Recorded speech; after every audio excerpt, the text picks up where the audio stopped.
Et salut à tous, et nous voici sur la deuxième partie donc de mon super wallet 100% sécurisé par vous. Donc premièrement, si vous comprenez pas pourquoi c'est là, à quoi ça peut servir, je vous suggère vraiment de regarder cette vidéo ici, je vous la remets en haut à droite. C'est une vidéo que j'ai fait donc sur le bug entre guillemets qui s'est passé sur Tangem il y a quelques semaines et qui pour moi sincèrement m'a mis en évidence que ça va être difficile de remettre finalement toute notre confiance et notre argent dans une société qui est extérieure à nous. Même si le wallet semble sécurisé, on reste quand même dépendant des équipes de développement, des ingénieurs, d'un kidnapping, de quoi que ce soit. Et donc, pour mes principales cryptos, j'ai décidé de faire un wallet qui est 100% sécurisé par vous. Et je vais vous faire sur cette vidéo le tuto de comment utiliser le wallet XLM. J'ai déjà fait le wallet sur le XRP Ledger, je vous remets la vidéo ici en haut à droite si vous voulez. Je vous suggère d'ailleurs de la regarder aussi puisqu'elle a une introduction que je ne vais pas refaire ici sur le fonctionnement de ce wallet. Donc en gros ici ça va être le même fonctionnement que la dernière fois sur le wallet XRP et tout est intégré dans les mêmes fichiers. Pareil, je vous ai remis les fichiers modifiés, donc mis à jour, les fichiers à disposition sous ma vidéo. Et là aussi, même warning que la dernière fois, assurez-vous de télécharger seulement ces fichiers-là et pas d'autres. Et comme je le disais aussi, vous pouvez faire vérifier les sources, le code par quelqu'un qui s'y connaît. C'est du code web JavaScript standard. J'ai fait vraiment au plus simple en prenant le moins de librairies extérieures possible pour que justement ce soit simple à revoir comme code. Donc n'hésitez pas à le faire revoir par un ami à vous qui s'y connaît en JavaScript ou en développement web. Il n'y en a pas pour longtemps et c'est facile de faire vérifier. Si cette personne vérifie et vous retourne le code en disant il y avait un petit bug, tiens je te l'ai corrigé, maintenant tu peux utiliser ça de manière sécurisée, ne le faites pas. Parce que vous ne savez pas forcément ce que lui a mis dedans. Ou alors demandez-lui ce qu'il a fait et vous voyez la confiance que vous avez en lui. Si vous avez le moindre doute, comme je disais la dernière fois aussi, n'utilisez pas ce wallet. Le but, c'est pas de vous mettre un stress supplémentaire. Moi, en tout cas, je sais que le code, il est clean. Le code et les 4 fichiers tels que vous les trouverez dans ce que vous pouvez télécharger sous ma vidéo, il est clean. D'ailleurs, j'aurais aucun intérêt à faire un truc pas clean, étant donné que ça me décrédibiliserait complètement. Et de toute façon, je suis pas comme ça. Mais faites-le vérifier si vous avez envie. Je le prendrai pas mal du tout, au contraire. Donc, retour sur l'interface. Ici, on a tout qui est intégré maintenant. Donc là, on va passer en XLM. Voilà, on a XLM qui s'affiche au fond. Ça permet de voir un petit peu mieux le contexte dans lequel on est. Parce que des fois, j'ai lancé un truc puis ça marchait pas et je me suis rendu compte que j'étais pas sur le bon wallet ou sur le bon réseau. Et du coup, j'ai décidé de mettre ça au fond. Donc, vous avez XLM qui s'affiche en grand quand vous êtes sur le wallet XLM. Et ici, quand vous passez en mode test pour tester, et là, je vais faire la vidéo en test aussi, vous voyez que le fond devient légèrement rouge. Donc, vous savez que si vous avez devant vous du rouge et du XLM, c'est que vous êtes en mode test sur le wallet XLM. Ok, comme l'autre fois, vous avez besoin en gros de 2 clés USB. La première, c'est ce qui va être votre clé USB de stockage de vos clés privées que vous pouvez considérer comme votre ledger, votre descente. Il y aura vos clés privées dedans et vous les rangez au même endroit que vous rangez votre ledger. Et vos clés privées dans cette clé USB seront protégées par un mot de passe que vous aurez choisi. Et une deuxième clé USB va nous servir à faire le pont entre un PC offline et un PC online, puisque c'est ce que j'expliquais la dernière fois. Et encore une fois, allez voir ma vidéo sur le tuto XRP. Pour info, ici en bas à droite, vous avez le lien vers le tutoriel vidéo. Donc ici, quand vous êtes sur XLM, vous avez le tuto, celui-là, celui que je suis en train de faire en ce moment. Et si vous allez sur XRP, vous avez le tuto, en cliquant au même endroit, vous avez le tuto XRP, c'est-à-dire ma vidéo précédente, que je vous suggère vivement pour comprendre la sécurité d'un wallet. Donc là, pour rester vraiment 100% sécurisé, moi en gros, j'ai 2 PC, mon ancien PC d'ailleurs qui souffle un peu, je suis désolé pour ça, mais c'est comme ça. J'ai mon ancien PC qui est offline, jamais connecté, et mon PC connecté, c'est celui-là que vous avez devant les yeux, sur lequel je fais la vidéo. Et donc ma seconde clé USB va me servir à faire le pont pour envoyer les fichiers de l'ordinateur offline à l'ordinateur online, pour être sûr de rester toujours 100% sécurisé. Donc première étape, on va basculer sur l'ordi offline pour créer un wallet. Ok, nous y voici. Donc ici, pareil, on bascule en XLM. Et ici, il fait un check, il fait un check que l'ordinateur soit bien offline. Et donc là, il vous dit que vous pouvez continuer en toute sécurité. Si jamais vous êtes online, vous aurez un gros warning rouge. Vous pourrez continuer aussi si vous le souhaitez, mais c'est déconseillé. Donc là, vous faites, j'ai compris, démarrer. Là, vous faites générer un wallet. Je vais aller un petit peu plus vite que la dernière fois, vu que vous avez déjà le tuto de la dernière fois, si vous souhaitez en apprendre davantage ou que ce soit un peu plus lent pour vous. Donc là, on va dire qu'on prend 24 mots. Donc vous pouvez générer par défaut 12 ou 24 ou n'importe quoi, comme vous voulez. Vous choisissez ici, par exemple, je peux mettre 25 mots. Et ici maintenant, je vais faire générer wallet. Donc ici, j'ai bien 25 mots. Alors attention quand vous utilisez 25 mots, puisque ce sera probablement pas compatible avec votre wallet Ledger ou Descent que vous avez déjà. Parce que ça vous permet aussi, si vous allez dans récupérer un wallet et récupérer avec les mots, les 24 mots. Ici, par exemple, si vous avez une Ledger avec du XLM dessus, vous mettez les 24 mots ou les 12 mots de votre Descent ou de votre Ledger ici. Vous faites OK. Bon là, je vais faire ça juste pour le test. Vous faites OK, et là, il va vous générer un wallet qui va être exactement votre wallet XLM ou XRP que vous avez déjà, sur votre Ledger ou Descent. Vous aurez ici la même adresse et vous aurez ici vos clés privées. Et vous verrez ensuite après que vous pourrez envoyer des transactions avec ce système-là que je vous ai fait, sans passer par votre Ledger ou Descent. Et il y a un truc top aussi qu'on ne peut pas faire sur Ledger et Descent non plus, je crois, c'est finalement détruire un compte XRP pour récupérer XRP ou XLM, ça marche à peu près pareil. Pour récupérer la réserve donc d'un XRP ou d'un XLM qu'il y avait sur ce wallet et qui est inutilisable, vous pourrez, grâce à mon wallet là, 100% safe, vous pourrez aussi détruire ce compte, entre guillemets, ça veut dire le vider complètement et récupérer la réserve sur un autre compte. Donc revenons à nos moutons, on va faire générer, donc on va dire qu'on veut rester compatible, donc ici en fait je peux choisir 24 mots, et je fais générer. Donc ici j'ai 24 mots aléatoires. Alors je suis resté sur l'anglais parce qu'il n'y a pas d'accent, il n'y a pas de caractère bizarre, et du coup je pense que ça permet d'avoir des phrases qui sont moins soumises à erreur. Là, il vous donne donc votre adresse publique de votre wallet XLM, et ici vos différentes clés privées, adresses, et une seed qui va fonctionner en interne pour aller plus rapidement. Vous n'avez pas trop à vous soucier de ça. Vous, ce que vous pouvez faire ici, c'est télécharger le wallet dans un fichier. Donc ici, si les mots ne vous plaisent pas ou quoi, vous faites générer. Vous voyez qu'ici, on peut générer plein de wallets. Donc vous prenez celui qui vous fait plaisir, et par exemple celui-là, et ce qu'on va faire, c'est qu'on va l'enregistrer dans un fichier. Donc là, il me demande de mettre un mot de passe à mon fichier de wallet. Je vais mettre test pour le test. Ok, donc là, qu'est-ce qu'on voit? Exactement comme la dernière fois, il m'a enregistré mon wallet, donc c'est un fichier .xlm wallet cette fois, au lieu de .xrp wallet, et ça ici, c'est son adresse publique. Donc ça, tout comme la dernière fois, je vais considérer que c'est mon wallet source, on va mettre from, et je vais créer un autre wallet, donc ici, tac. Je crée un autre wallet que j'enregistre ici, je mets le même mot de passe, test. Voilà, et donc là, je vais le renommer, ce sera mon wallet finalement target, on va dire, cible. Donc le from et le to. Et ici, je vais juste me sauvegarder mes adresses publiques pour les avoir. Donc je mets celle-là et celle-là. Ok, ça c'est mes deux adresses publiques. Et ça, je vais le mettre donc dans ma clé USB de transition. Et voilà. Donc on les a ici sur la clé USB. Et maintenant, je suis paré. J'éjecte donc la clé USB. Et ici, j'en ai terminé avec la génération d'un wallet. Pareil, vous pouvez récupérer un wallet avec votre site phrase ou récupérer un wallet avec le fichier de wallet. Ça aussi, je l'explique dans la vidéo précédente. Mais c'est assez logique si vous voulez faire ça par vous-même.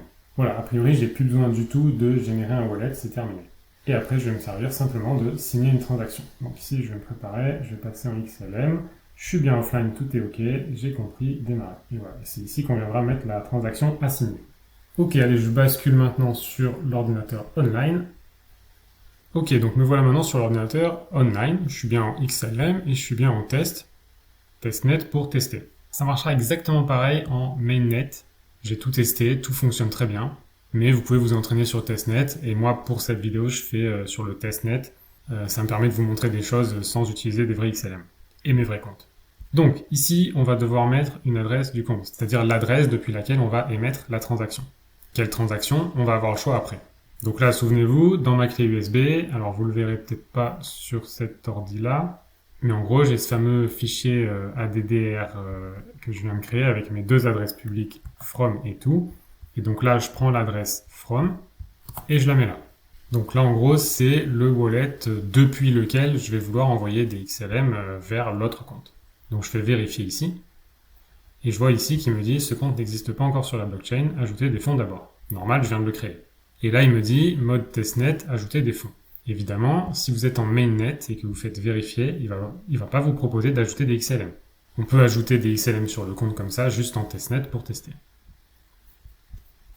Ok, et là, contrairement à XRP où un appui sur le bouton, là, ça remplissait votre wallet, ici, vous allez passer par le site intermédiaire de XLM qui va vous remplir votre wallet avec 10 000 XLM. Donc, vous allez devoir prendre cette adresse, je la copie, vous cliquez ici, ça va directement sur la bonne adresse, ici, vous rentrez l'adresse et vous faites Get Lumens. Vous attendez, là, il dit que c'est OK, c'est fait. Et ici, vous faites vérifier l'adresse. Et ici, voilà. Maintenant, on voit qu'on a bien 10 000 XLM qui correspondent à 4186 $ et qu'on a un XML en réserve et donc 999 XLM disponibles. Et on peut vérifier aussi dans le XRP scan, c'est pas lui, c'est lui. Dans le XRP scan du testnet, on voit bien ici que le compte a 10 000 XLM. Transaction, il y en a eu une seule qui vient de nous envoyer 10 000 XLM. Ok, donc maintenant on va simuler une transaction.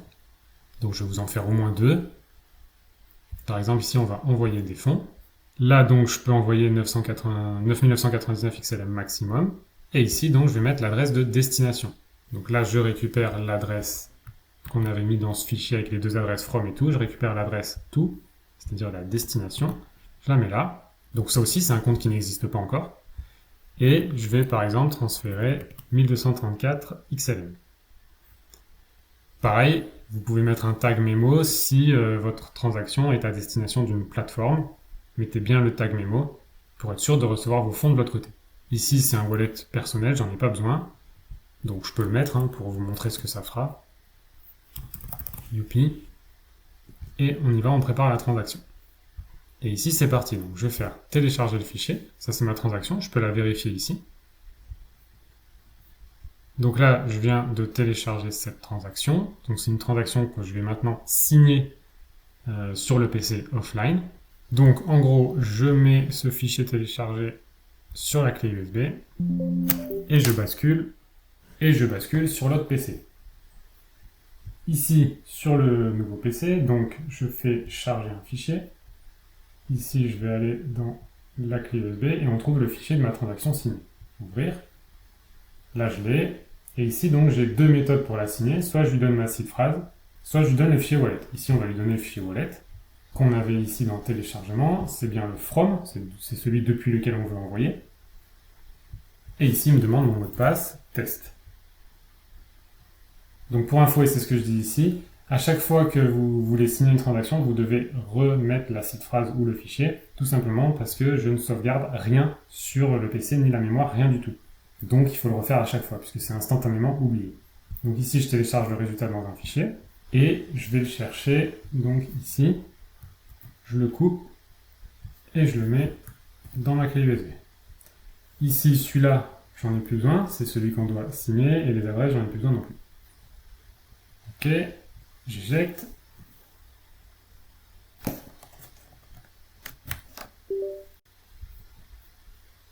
Et on rebascule donc sur le PC online, XLM, je me mets en testnet, choisir, et ici je vais chercher donc ma transaction signée qui est sur la clé USB, et je fais envoyer.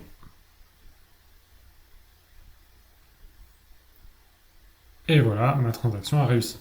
Donc ici, je peux aller voir directement sur le scan. On voit ma transaction. C'est le scan en testnet, évidemment. Et on voit qu'il a envoyé une opération de créer un compte avec 1234 XLM Memo Youpi. Et ça nous a coûté 100 stroops, c'est-à-dire 0,000001 XLM. Ok pour ça. Ici, on peut vérifier sur donc, mon compte source que j'ai bien 1234 XLM de moins les frais. Ok, donc ça c'est tout bon. Et là, j'ai bien ma première transaction qui a fonctionné. Depuis le compte que j'ai créé vers la destination. Et si on va voir la destination, ici, on voit que j'ai bien 1234 XLM. Tout fonctionne parfaitement. Alors maintenant, ce qu'on va faire, c'est, on va par exemple ajouter une trustline. On peut faire ça aussi sur XLM. Donc par exemple ici, j'ai ce site-là où je peux aller chercher les différents assets qui existent. Disons que je vais mettre du USDC. Son adresse c'est ça, donc je prends ça. Et donc l'adresse c'est bien celle-là. La devise c'est USDC. Valeur max, on s'en fout. Préparer. Et cette partie, on fait la même. Donc je télécharge le fichier, je le mets dans la clé USB, j'éjecte et je bascule sur l'autre PC. Ok, et j'arrive ici sur l'autre PC. Ici, je vais récupérer ma transaction à signer. Je vais la signer avec mon wallet from.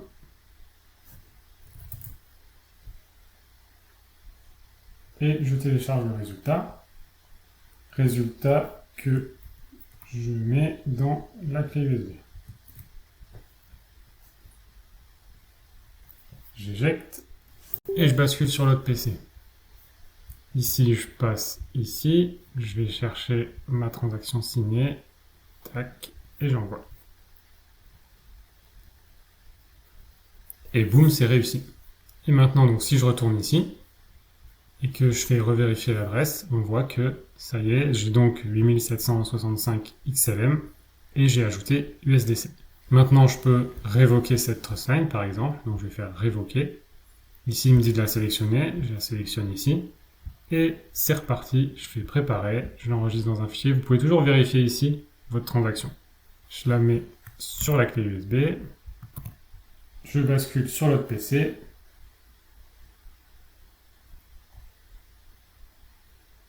Je prends ma transaction à signer. Et pareil.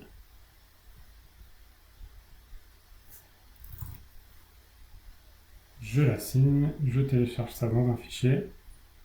Et vous voyez que là, on utilise toujours les clés privées sur le PC qui est offline, jamais ailleurs. Donc là, je mets ma transaction signée. Ça va, j'ai plus besoin.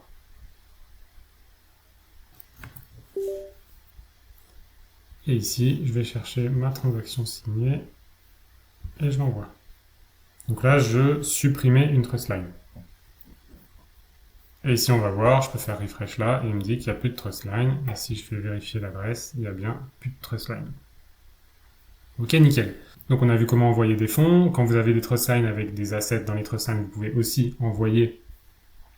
Ici, vous aurez une liste déroulante avec les différents assets que vous avez. Et vous pourrez envoyer de la même façon d'autres assets. Et ensuite, donc, là par exemple, maintenant, imaginons que je veux me débarrasser de ce compte-là.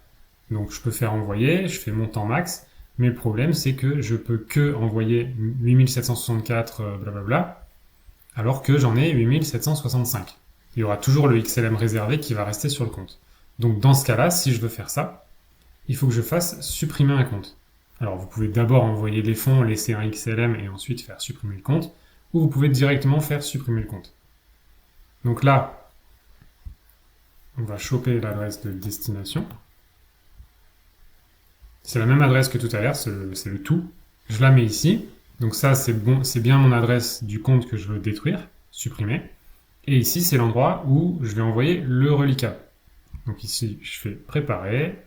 Donc on va supprimer le compte GC33, c'est bien celui-là. Et le reliquat de XRP, ah, petite erreur, je vais corriger ça. Donc de XLM, sera envoyé à GBJZ, c'est bien celle-là. Et il y a des frais de 0,000001 XLM. Et c'est parti. Toujours pareil, je mets le fichier sur ma clé USB. Je bascule sur le PC offline. Je vais chercher ma transaction à signer. Et je la signe avec mon wallet from. Mot de passe. Téléchargé dans un fichier. On le retrouve ici. Et là, je le mets dans la clé USB. La version signée. Éjecte. Je change de PC. Je vais récupérer la transaction signée. Et j'envoie. Et voilà. Et maintenant, qu'est-ce qui se passe? Si je fais vérifier cette adresse ici qu'on vient de supprimer, hop, il me dit que ça n'existe pas sur la blockchain et que je peux à nouveau ajouter des fonds pour la faire réexister. Elle n'existe plus sur la blockchain, ça veut simplement dire que son compte est à 0. Par contre, elle a sauvegardé toutes les transactions. Donc dès lors que vous allez ajouter des fonds dessus, vous récupérez tout l'historique tel que vous l'aviez avant. C'est juste que on a supprimé sa réserve, donc elle est plus disponible sur la blockchain. Mais elle existe toujours dans son historique. Voilà. Et là, donc, ce qu'on va voir ici, c'est même ce compte-là, sur lequel on avait donc, c'est notre compte tout, la destination. Si je rafraîchis maintenant, voilà, on voit qu'on a récupéré tous les XLM, moins, on a fait 4 transactions, donc ça fait 4 frais, et on a tout récupéré sur ce compte. Donc là aussi, tout a super bien fonctionné. Et ici, si on prend ce compte, et qu'on le met là, on retrouve donc les 999 000 XML. Ça, c'est bien le compte de destination. Et voilà, et puis maintenant, c'est à vous de jouer sur le mainnet directement. Et vous verrez que ça marche très bien et vous aurez votre propre wallet 100% sécurisé par vous qui ne dépend d'aucune société extérieure. Ok, maintenant, et comme j'ai fait la dernière fois, donc mini revue de code. Donc, par rapport à la dernière fois, pareil, je ne vais pas rentrer dans le détail, mais globalement, j'ai mis une section ici qui est la partie donc librairie que j'importe. Ici, on a la partie Bootstrap en CSS, donc là, il n'y a vraiment pas de risque. Ici, c'est le script du XRPL. Et pareil, donc si vous n'avez pas confiance et que vous pensez que j'ai pu mettre des trucs chelous là-dedans, vous pouvez tout simplement aller le retélécharger ici et le mettre. Vous copiez ce qu'il y a là, vous le collez là, et vous êtes sûr que c'est pas un truc à moi. Et pareil pour XLM. Donc ici, XLM, ça a été un petit peu plus compliqué que XRP parce qu'il y avait d'autres... dans le XRPL, c'était tout intégré dans leur librairie. Là, c'était pas intégré, donc j'ai dû le faire. Et aussi pour que ce soit compatible avec Ledger, Descent et compagnie. Donc du coup, j'ai ajouté cette librairie-là et celle-là. Et je vous dis là aussi comment j'ai fait si jamais vous voulez les rajouter. Donc ici, c'est simplement une librairie pour créer des HMAC que j'ai fait donc en prenant la librairie Create HMAC standard et en la faisant Browserify. C'est simplement pour qu'elle puisse être utilisable sur un navigateur. Pareil pour la librairie BIP39. BIP39, c'est simplement la librairie qui gère la mnémonique et les fameux 24 mots, 12 ou 24 mots. Et c'est là-dedans aussi qu'il y a une liste de 2048 mots anglais pour générer cette site phrase, en fait, de manière aléatoire. Dans tous les cas, et j'ai pu vérifier et revérifier, il n'y a aucun code ici qui discute avec l'extérieur, qui chope des données ou qui stocke des données, soit en base de données du navigateur, soit en cookie. Il n'y a rien du tout de tout ça. Et en plus de ça, même s'il y avait, c'est pas grave, puisque vous utilisez ces parties-là offline. Et enfin, donc, la librairie JS elle-même.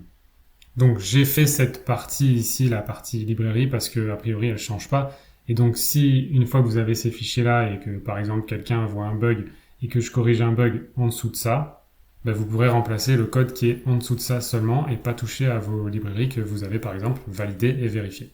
Mais en gros, de toute façon, ce que je vous dis, c'est que mon code, il est nickel, il n'y a pas d'arnaque. Si vous voulez vérifier, ça se vérifie là. Et de toute façon, vous pouvez tester sur le testnet, vous pouvez tester avec des petits montants et vous verrez que tout marche à merveille. Et ensuite, donc là, on retrouve le code pour le XRPL. Avant, il n'y avait que celui-là. Et le code pour XLM. Vous voyez, il est un peu plus complexe pour générer les wallets. Et ensuite, ici, c'est à peu près comme la dernière fois. Donc là, on a la partie cryptage-décryptage de votre clé privée. Ça ici, c'est la partie qui fait un recover depuis un wallet que vous avez qui existe. Ça, c'est du graphisme essentiellement pour les warnings de vous êtes connecté, vous n'êtes pas connecté, etc. Ici, vous avez le code qui vous demande votre site phrase pour faire un recover. Ici, vous avez le code pour créer un wallet, soit avec une site phrase, soit avec un ancien wallet. Et ici, vous avez le code qui enregistre votre wallet avec un mot de passe sur votre disque dur. Et après, c'est du graphisme. Et en bas, il y a juste encore un petit peu de code pour afficher ce que vous avez dans les coins, en haut à droite et en haut à gauche, ça. Et ici, les réseaux pour la partie online. Donc, c'est le code qui va gérer ce qui se passe quand vous appuyez dessus. Donc, voilà pour lui. Et ensuite, ça reste un peu pareil ici. Donc, je ne vais pas tous les faire finalement. Je vais en faire un offline et un online. On ne va pas faire cela, ça sert à rien, c'est pareil. Donc, ici, je fais afficher le code. Alors ici, c'est la même chose, mais c'est même un peu plus simple. On va récupérer les librairies, mais cette fois, on les récupère en ligne, puisqu'on est connecté, on peut le faire, donc je les stocke pas dans le fichier lui-même. Donc on a pareil, on a le CSS de Bootstrap, on a la librairie jQuery ici, ça vous pouvez vérifier que c'est bien clean. Aucun code là-dedans ne peut bidouiller des wallets XLM ou XRP. Ici, vous avez la librairie XRP, donc c'est exactement ce que vous retrouvez dans le fichier d'avant, sauf que ici, il va la chercher en ligne, alors que moi, je l'ai téléchargé. Pour être sûr qu'en ligne, il n'y a pas eu d'altération, vous avez ce qui s'appelle un hash d'intégrité, qui permet d'être sûr, et celui-là, vous l'avez dans votre fichier, donc ça vous permet d'être sûr que personne n'a altéré ce fichier en ligne. Et ce fichier en ligne, je l'ai vérifié, il est clean.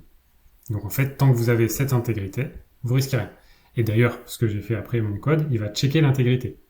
Et si jamais quelqu'un a modifié en ligne ce fichier, mon programme là va refuser de se lancer, il va vous dire attention, il y a une librairie qui est compromise. Donc il y a des checks pour ça. Mais de toute façon, a priori, ça n'arrivera jamais, c'est des répertoires qui sont publics, online depuis longtemps, et ils ne peuvent pas altérer le code, c'est des codes qui bougent plus. Et ensuite ici, vous avez le script pour XLM, et là, on n'a pas les bidouillages de création de wallet, donc il y a moins de librairies aussi. Pareil, vous avez une partie en tête de librairie. Et ensuite, donc celui-là, c'est le plus gros fichier, c'est là où il y a le plus de code, c'est parce qu'on va préparer soit des envois, soit des ajouts de trustline, des suppressions de trustline, suppression de compte, etc. Donc il y a plus de code. Vous retrouvez donc ici le code pour le XRPL, et ici le code pour XLM. Et ensuite, il y a les codes communs. Globalement, ici, c'est du graphisme. Ici, c'est du graphisme. Ça, c'est du graphisme. Ici, c'est pareil, un peu de graphisme. Ici, ça va être là où on charge, donc c'est ce qu'il y a derrière le bouton vérifier l'adresse. On va charger toutes les infos venant de la blockchain de ce compte-là. Ça, c'est le comportement quand on appuie sur ajouter des fonds. Donc en XRP, ça les ajoute tout seul, et en XLM, ça va vous rediriger vers l'URL qui vous permet de les ajouter.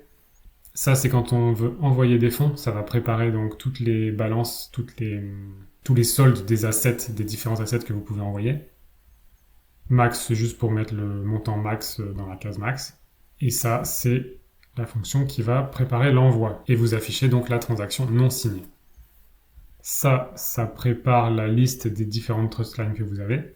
Ça prépare la requête pour ajouter ou supprimer une trustline. Ça, donc, c'est du graphisme. Et ça va préparer la transaction qui va permettre de supprimer un compte. Et de basculer tout ce qui reste, et même la réserve, sur un autre compte.